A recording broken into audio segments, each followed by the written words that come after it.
Mark Cuban feels like he let Mavs fans down by not being there to stop the Luka Doncic trade from happening. Plus, the Cavs get unfortunate injury news. I'm Trevor Lane. This is the Basketball Bulletin. Make sure you subscribe right here to the channel. Joining me, Donnie Freeman.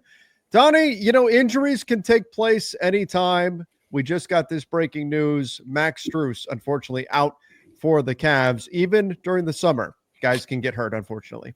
Yeah, absolutely. I that's why it's like, man, when these guys go play like internationally, I'm like, man, that's one thing. They're still playing ball, and I'm like, man, just make it back healthy, of course. But even if they're just doing their workouts and stuff like that, like is what happened here, these guys can still get hurt, of course. And I have to wonder about those Warrior guys that are just kind of in limbo, waiting for the Kuminga stuff to figure out. And they're like, oh, we're just bubble wrap. Nope, we're not doing nothing, not working out, nothing, because any wrong turn or something like that could change a whole course of stuff. So yeah, are those guys working out that hard right now? Probably not, because they have to actually sign. Max Strus has a contract with the Cavs, but yeah, I mean, from that sense. But 3 to 4 months, that's going to push us into the regular season here with no Max Strus for Cleveland. Now, this is a deep team. I think they're going to be able to withstand this, especially in the Eastern Conference. I do expect the Cavs.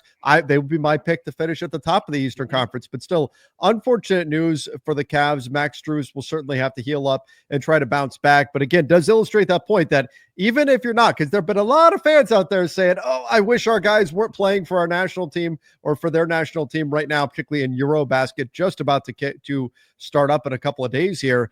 But the point remains that guys are still training. They're still playing basketball during the summertime, and injuries can indeed still happen. It'd be nice if these guys were it would be nice if these guys were just on ice during the off season and they just somehow like artificially or I guess naturally just got better without working on it. What are we talking about? Like a Demolition Man scenario here where they're frozen and then they're being fed different skills through this like neural link. Oh my God, we've gone science fiction here. That would be great, man. Because then this ain't gonna happen, and then you don't got to worry about them missing the off season of training and getting better at their craft, right? So I'm just throwing it out there. Maybe that's something like basketball 100 years from now. I don't know. We're talking about NBA injuries, and we somehow wound up in like a post-apocalyptic world where athletes are being frozen when they're not on the floor. I don't know about post-apocalyptic, but could you know these guys aren't going to want to give up their summer to sit on ice the whole time. That's true. All right. Oh my God. This is why you need to subscribe to this channel. You never know where our conversation's gonna go. All right. Mark Cuban. I don't know how you got a post-apocalyptic. I have it's been a day. It's been a day. Oh, Mark Cuban was over on the Dallas Mavs DLS podcast, and he had some interesting comments about the Luka Doncic trade and feeling kind of bad that he wasn't there to put a stop to it. Take a listen to this. And that wants to be a Mavericks fan. Certainly after the Luka trade, there are people who just chose not to be a Mavericks fan. And, there's respect for, I have respect for that decision. I have respect for anybody's relationship to fandom. Right. But there are a lot of people who they're Mavericks fans. They tell me like they are Mavericks fans. They're not looking for another team. Right. And then they turn the games back on and they just didn't feel anything. They didn't feel the same thing. I mean, I heard that after Steve Nash. Yeah. I heard that, when we brought in Wang Zhizhi from China. I've heard that when players have done things that are controversial. That, they call it, fan is short for fanatic, right? And that passion is a good thing. And, those things dissipate with time. We all were, hurt when Luka got traded. Me as much as anyone, because I felt like I let people down, by not being there. But what's done is done. And we got Cooper, the basketball gods were looking down on us, and Coop's a real deal. He's not even 19 years old. Yeah. I mean, he could literally, depending on science, play for the Mavs for 25 years. I'm guessing if we do well and win, those sentiments will change. Yeah. All right. So he said a lot there. Yeah, there is a lot, right? I mean, you look at this situation and Mark Cuban saying he felt like he let fans down, right? That he let people down. he wasn't there because he had sold the team, and then suddenly, he doesn't have power in the situation, and then suddenly the Luka trade happens. And Mavs fans, I have a hard time thinking of a trade that saw fans react as strongly as Mavs fans did to the Luka trade in a negative way. I mean, there were fire Nico chants at the Mavs home games. There were all kinds of things going up, protests outside the arena. A lot of people said, I'm not a Mavs fan anymore. I'm leaving. They felt betrayed by the team. And Mark Cuban saying, I wish I had, been there or had been able to put a stop to it.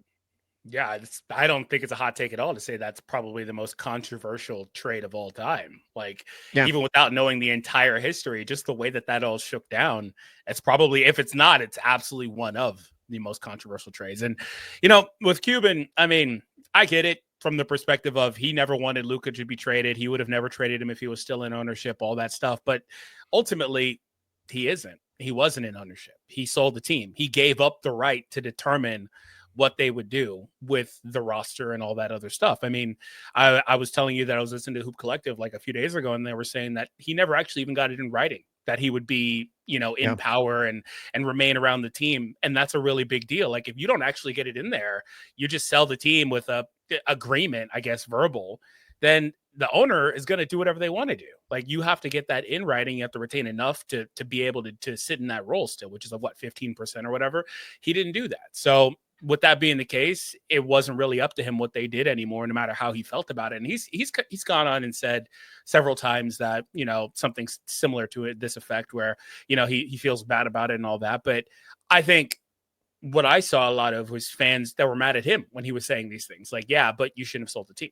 Because, you sold the team. Like, everyone understands you feel a certain way about it. You wouldn't have traded Luka, but you sold the team. That wasn't really up to you anymore. So, like, I understand it just is a little hollow to me because he got $3.5 billion for this. So it is what it is, right?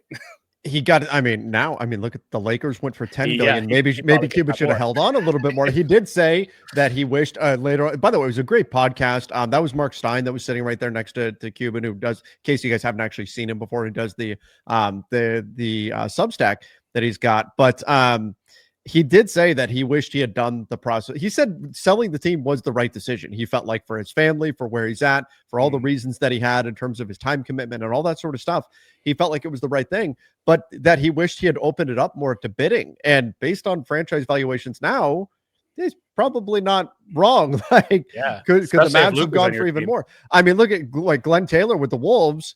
He sold in 2021. He definitely would have got more. I believe he got $1.5 billion. Definitely would have got more now had he waited just a few years with the new collective bargaining agreement or the newer collective bargaining agreement in place. But he also noted something that I think is a bit of a universal truth, and that's that in the NBA and in sports in general, winning cures all. Right? I just don't know if winning cures this. And we have to get to a point where they win to see it happen. But yeah, because we've talked about this how many times? We've done a bunch of these videos on this topic when this trade happened with a lot of different fan sentiment, a lot of different responses in the comments, and a lot of them said it doesn't matter if they win because they valued Luka over that and building with Luka as opposed to just this, I don't want to say foreign team, but a different team than what they were expecting to have. Luka was their guy. And so a lot of fans were really hurt and betrayed by that. Absolutely. So like, while winning cures it, so a lot of people said, it wouldn't cure it. It wouldn't change anything because they're not even rooting for the team anymore. But you got to get to that point to see how it looks. What about a combination of things? What about winning plus, if we want to use another phrase here, time heals all wounds? What about winning plus time?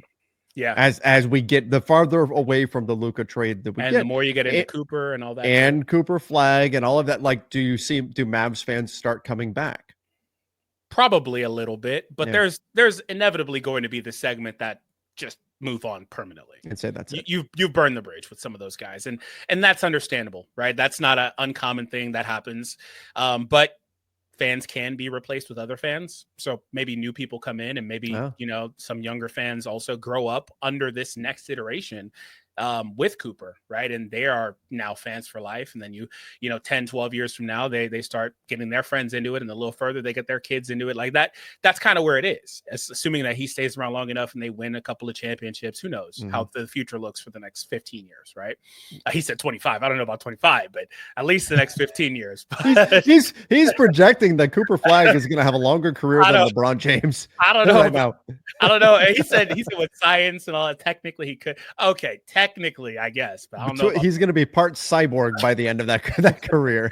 But yeah, I mean, time could be the determining factor there. Like, we've got to get to that point to see it. But for now, I don't know if that's good enough for a lot of people. Donnie, you know how Cooper Flag could get to a 25-year NBA career? How? If he's frozen in the offseason. Oh my God. Oh, we did it. We made it all the way full circle. Everybody, you need to make sure you subscribe to the channel here for that kind of basketball goodness. Don't forget to hit that subscribe button. That caught me completely off guard. I totally forgot about that. Oh, we have fun. All right, everybody. Let us know your thoughts in the comment section about Mark Cuban saying he wish he could have put a stop to that he feels like he let people down, but that the arrival of Cooper Flag might smooth things over with Mavs fans, and the winning will certainly help, and the injury to Max Strus. Give us your thoughts in the comment section down below. Until next time, everybody. See ya and stay safe.